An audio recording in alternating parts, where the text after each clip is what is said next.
আজকে আমরা যে টপিকটা পড়তে যাচ্ছি এটা আমাদের ইংলিশ রিডিং স্কিলসের জন্য খুবই গুরুত্বপূর্ণ একটা টপিক।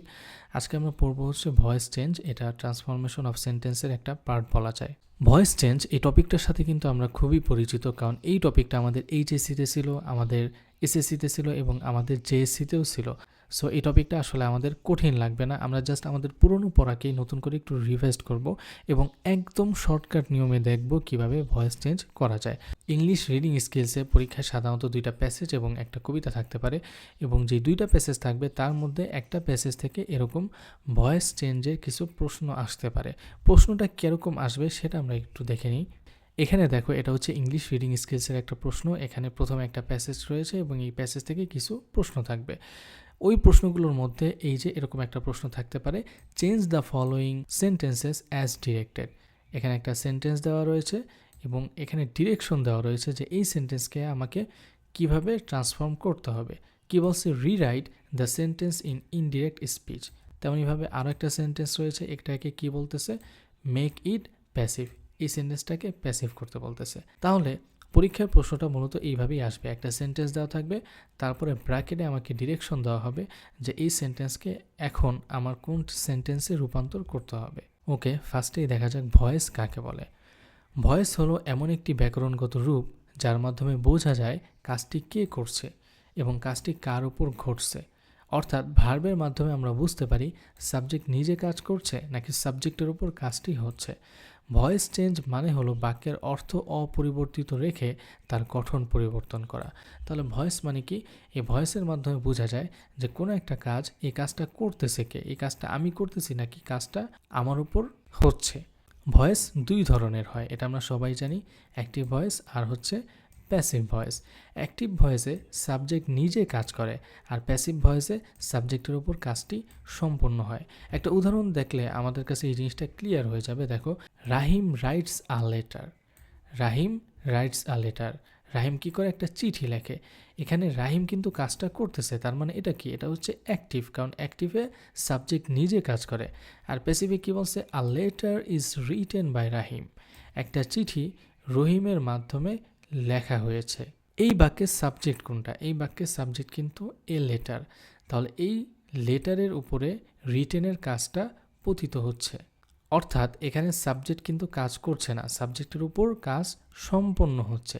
তাহলে এটা কি, এটা হচ্ছে একটা প্যাসিভ। এখন আমরা কিছু শর্টকাট নিয়ম দেখব যার মাধ্যমে যে কোনো বাক্যকে আমরা খুব সহজেই অ্যাক্টিভ থেকে প্যাসিভে রূপান্তর করতে পারবো। প্রথমেই দেখো, প্রথম যে নিয়মটা রয়েছে, প্রথমে অ্যাক্টিভ বাক্যের অবজেক্টকে প্যাসিভ বাক্যের সাবজেক্ট বানাতে হবে। অর্থাৎ মনে করো কোনো একটা বাক্য দেওয়া রয়েছে এবং সেটা অ্যাক্টিভ, এখন তোমাকে বলতেছে এই অ্যাক্টিভ বাক্যকে প্যাসিভ করো। তাহলে ফার্স্ট কাজ আমাদের কি হবে, সেই অ্যাক্টিভ বাক্যের যে অবজেক্টটা রয়েছে তাকে আমাদেরকে প্যাসিভ বাক্যের সাবজেক্ট বানাতে হবে। তারপরে কি করতে হবে, টেন্স ও পার্সন অনুযায়ী অক্সিলারি ভার্ব প্লাস মূল ভার্বের V3। তারপরে মডাল অক্সিলারি যুক্ত হলে এরপরে বি প্লাস V3 হয়। অর্থাৎ সেই বাক্যের মধ্যে যদি মডাল অক্সিলারি যুক্ত হয়, মডাল অক্সিলারি যুক্ত কোনো সেন্টেন্স হয়, তাহলে সেই মডাল অক্সিলারির পরে বি প্লাস V3 আমরা দিয়ে দিব। যখন 3 নাম্বার জিনিসটা পাওয়া যাবে, অর্থাৎ মডাল অক্সিলারি যদি কোনো বাক্যে পাওয়া যায়, তাহলে কিন্তু এই যে 2 নাম্বার যেই নিয়মটা, টেন্স অফ পার্সন অনুযায়ী অক্সিলারি ভার্ব এবং মূল ভার্বের V3, এটা কিন্তু তখন আর লাগবে না। এবং 4 নম্বর নিয়মটা কি, বাই দিতে হবে। একদম সেন্টেন্সের শেষের দিকে আমাকে বাই প্লাস সাবজেক্টকে অবজেক্ট করতে হবে। দেখো, প্রথমেই আমরা কি করছিলাম, অ্যাক্টিভ বাক্যের যে অবজেক্ট ছিল সেই অবজেক্টকে আমরা কি করেছি, সাবজেক্ট বানিয়েছি, এবং এই বাক্যের একদম শেষ অংশে আমরা কি করব, সাবজেক্টকে আবার অবজেক্ট বানিয়ে দিব। মাঝে কি বলছে, টেন্স ও পার্সন অনুযায়ী অক্সিলারি ভার্ব প্লাস মূল ভার্বের V3, আর যদি মডাল অক্সিলারি থাকে তাহলে বি প্লাস V3। আমরা যদি উদাহরণ দেখি তাহলে জিনিসটা আমাদের কাছে আরও ক্লিয়ার হয়ে যাবে। দেখো, the teacher explained the lesson clearly. এটা কিন্তু একটা অ্যাক্টিভ সেন্টেন্স। কারণ কি, কারণ হচ্ছে এখানে যে সাবজেক্ট দ্য টিচার সেই কাজটি সম্পন্ন করতেছে। এখন এই অ্যাক্টিভকে আমাদের প্যাসিভ করতে হবে। তাহলে ফার্স্ট কাজ কি, ফার্স্ট কাজ হচ্ছে অ্যাক্টিভ বাক্যের অবজেক্টকে প্যাসিভ বাক্যের সাবজেক্ট বানাতে হবে। এই বাক্যের অবজেক্ট কোনটা, দেখো, the teacher explained the lesson clearly. এখানে দ্য লেসন এটা হচ্ছে অবজেক্ট, তাহলে এই অবজেক্টকে আমার কি করতে হবে, সাবজেক্ট বানাতে হবে। তাহলে দাও সাবজেক্ট বানাও দ্য লেসন। এতটুকু কাজ হলো। এখন কি করতে হবে আমাকে? টেন্স ও পার্সন অনুযায়ী অক্সিলারি ভার্ব প্লাস মূল ভার্বের V3। দুইটা কথা বলছে, টেন্স ও পার্সন অনুযায়ী অক্সিলারি ভার্ব নিতে হবে। প্রথমত টেন্স দেখো, the teacher explained the lesson clearly. এই বাক্যটা কোন টেন্সে রয়েছে? পাস্ট টেন্সে। তাহলে পাস্ট টেন্সের কোনো অক্সিলারি ভার্ব আমি যদি নেই, তাহলে সেটা কি নিব? হয় ওয়াজ না হয় ওয়্যার। এখন এই বাক্যের মধ্যে আমি ওয়াজ নিব নাকি ওয়্যার নিব? এই জন্য আমাকে এই বাক্যের সাবজেক্টের দিকে তাকাতে হবে, পার্সনটা বুঝতে হবে। এই বাক্যের সাবজেক্ট কি রয়েছে? The lesson. দ্য লিসন কি সিঙ্গুলার নাকি প্লুরাল? এটা একটা সিঙ্গুলার সাবজেক্ট, তাহলে এখানে কি নিতে হবে? আমাকে ওয়াজ নিতে হবে। তাহলে দ্য লেসন ওয়াজ। আর যদি এটা প্লুরাল হতো তাহলে আমরা কি নিতাম? The lessons were. আবার এই বাক্যটা যদি পাস্ট টেন্সে না হয়ে প্রেজেন্ট টেন্সে হতো তাহলে আমরা অ্যামিজারের কোনো একটা নিতাম। তাহলে the lesson was explained, tense ও পার্সন অনুযায়ী অক্সিলারি ভার্ব প্লাস মূল ভার্বের V3, এতটুকু তো আমরা দিলাম। তারপর 3 নম্বর নিয়ম। 3 নম্বর নিয়ম তো পাওয়া যায় নাই, অর্থাৎ মডেল অক্সিলারি তো এখানে নেই।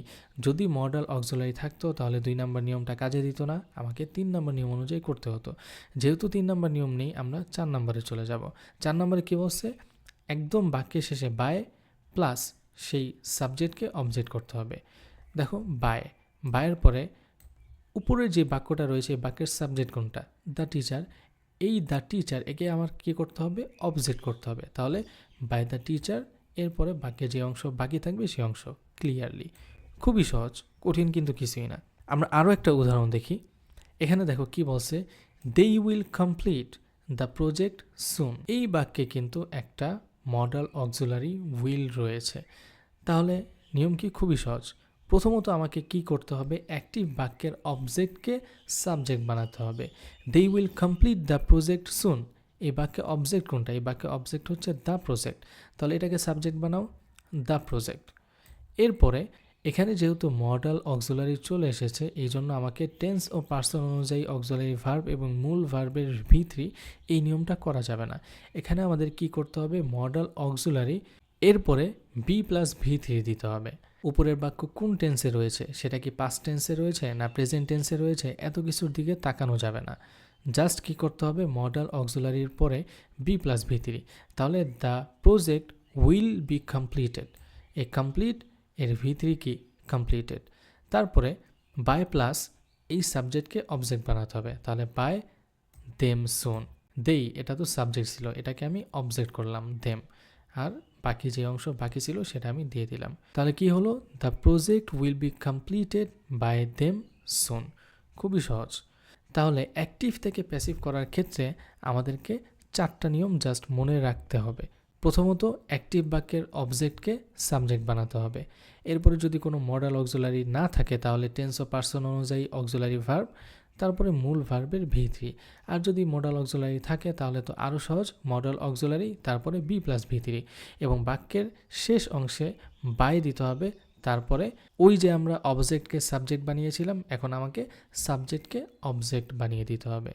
এই হচ্ছে অ্যাক্টিভ থেকে প্যাসিভ করার জাস্ট শর্টকাট নিয়ম। তারপরে আরও একটা উদাহরণ দেখো। The police arrested the criminal yesterday. এই বাক্যটা অ্যাক্টিভ, এটাকে আমার প্যাসিভ করতে হবে। ফার্স্ট কাজ কি? অবজেক্টকে সাবজেক্ট বানাতে হবে। এখানে অবজেক্ট কোনটা? The criminal. তাহলে দ্য ক্রিমিনাল। এখন এই বাক্যের মধ্যে কি কোনো মডেল অক্সিলারি আছে? কোনো মডেল অক্সিলারি নাই। তাহলে আমার কি করতে হবে? টেন্স ও পার্সন অনুযায়ী অক্সিলারি ভার্ব এবং মূল ভার্বের V3 আনতে হবে। এখানে দেখো এই বাক্যটা কোন টেন্সে রয়েছে? ইয়েস্টারডে অ্যারেস্টেড, তার মানে কি পাস্ট টেন্সে রয়েছে। একটা জিনিস পাইলাম। এখন পার্সন কয়জন? সাবজেক্ট কয়জন? দেখো দ্য ক্রিমিনাল, একজন, দুইজন, কয়জন? একজন। তাহলে পার্সন যেহেতু একজন সিঙ্গুলার, তাহলে ভার্বটাও কি আনতে হবে? সিঙ্গুলার। তাহলে দ্য ক্রিমিনাল ওয়াজ, এরপরে মূল ভার্বের V3 অ্যারেস্টেড, এরপরে বাই দিতে হবে, এবং ওই যে আমরা অবজেক্টকে সাবজেক্ট বানিয়েছিলাম এখন সাবজেক্টকে অবজেক্ট বানিয়ে দিতে হবে। তাহলে সাবজেক্ট কোনটা? The police. দ্য পুলিশকে আমার কি করতে হবে? অবজেক্ট বানিয়ে দিতে হবে বাই দ্য পুলিশ ইয়েস্টারডে। তারপর দেখো এখানে কি বলছে? সব বাক্য প্যাসিভ করা যায় না। যেসব ভার্ব এর অবজেক্ট নেই, ইনট্রানজিটিভ ভার্ব, সেগুলো সাধারণত প্যাসিভ হয় না।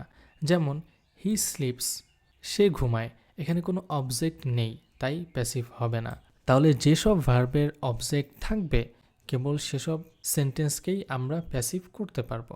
এখানে কিছু প্র্যাকটিস দেওয়া রয়েছে, তোমরা এই প্র্যাকটিসগুলো করবা, তাহলে জিনিসটা তোমাদের কাছে আরও বেশি ক্লিয়ার হয়ে যাবে। আশা করি ভয়েস চেঞ্জ নিয়ে তোমাদের আর কোনো প্রবলেম হবে না। তোমাদের সাথে কথা হবে পরবর্তী কোনো ক্লাসে। ততক্ষণ পর্যন্ত তোমরা ভালো থাকো, সুস্থ থাকো। টাটা।